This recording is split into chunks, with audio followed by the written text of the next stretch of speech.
des paparazzi à la conférence. Ouais, on est les paparazzi.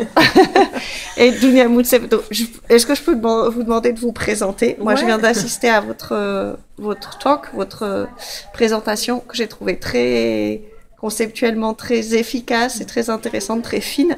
Et du coup, voilà, de vous présenter et après de me dire que ce serait, enfin, c'est ma façon de le formuler, une journée idéale de formation de l'acteur, de cet acteur interactif intermédial. Ouais. Bon, je suis professeur agrégé à l'Université de l'Alberta au Canada. Je crois qu'une journée idéale, je ne sais pas si on peut dire une journée, mais une session idéale. Ouais. On ne va pas passer quand même 8 heures en répétition juste avec les médias. Je crois que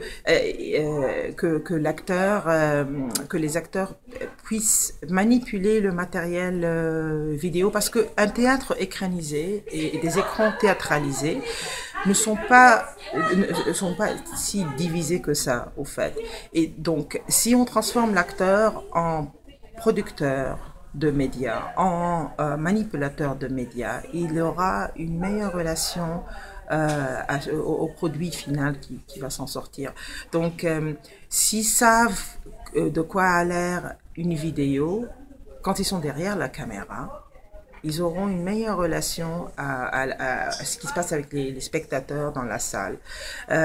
Aussi, pouvoir jouer avec les transformations de perspective aussi. Comment on change de perspective. Donc, leur permettre de donner une autre vision, de se voir autrement, hein, de se diviser, de se multiplier, se démultiplier.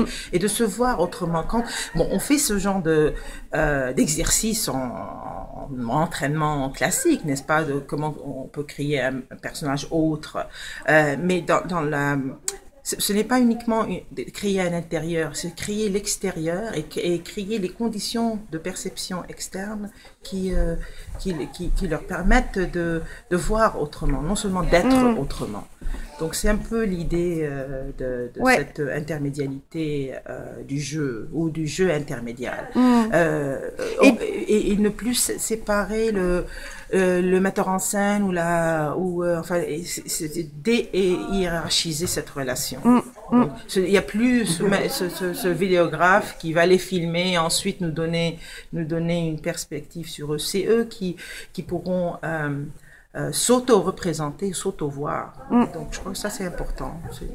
Et parce que pour moi ça rejoint ce que vous disiez, mais ce qui est maintenant, qu'on entend de manière plus fréquente maintenant, qu'en effet on se concentre sur l'effet de présence et non plus sur la liveness, sur la présence même. Est-ce que vous pourriez dire juste une chose à ce sujet? C'est-à-dire que si l'acteur est capable de se concevoir en téléprésence, non seulement de manière télématique, non seulement en présence physique, il pourrait peut-être améliorer sa perception du corps. Il y a une meilleure physicalité en faisant de l'abstraction de la physicalité. C'est une manière d'abstraire l'aspect physique pour retourner dans l'aspect vraiment matériel. Bon, donc c'est un cheminement un peu par le détour, un peu de détour. Mais aussi il faut se rappeler que les jeunes acteurs, ils sont très habiles avec les différentes médias. Ils se voient déjà dans différentes formations télémédiatiques. Ils ont des identités médiatisées. Pourquoi pas prendre ces identités médiatisées dans les médias sociaux, dans les médias sociaux et les ramener au théâtre? Pourquoi pas? S'ils peuvent être sur Instagram et Facebook et machin, en même temps, pourquoi pas bénéficier un peu ou exploiter un peu leur existence fracturée dans les médias, puis la synthétiser au théâtre.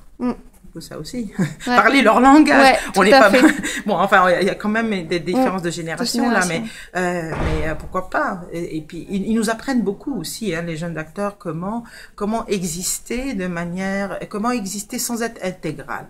Ça va, il faut être à l'aise avec ça. Il faut être à l'aise avec le fait qu'on n'est pas qu'on peut pas être cohérent, que le corps n'a pas cette relation binaire avec la conscience, ne l'a plus d'ailleurs. Ok. Merci beaucoup. Merci. We're going for lunch. Yes, I was the paparazzi.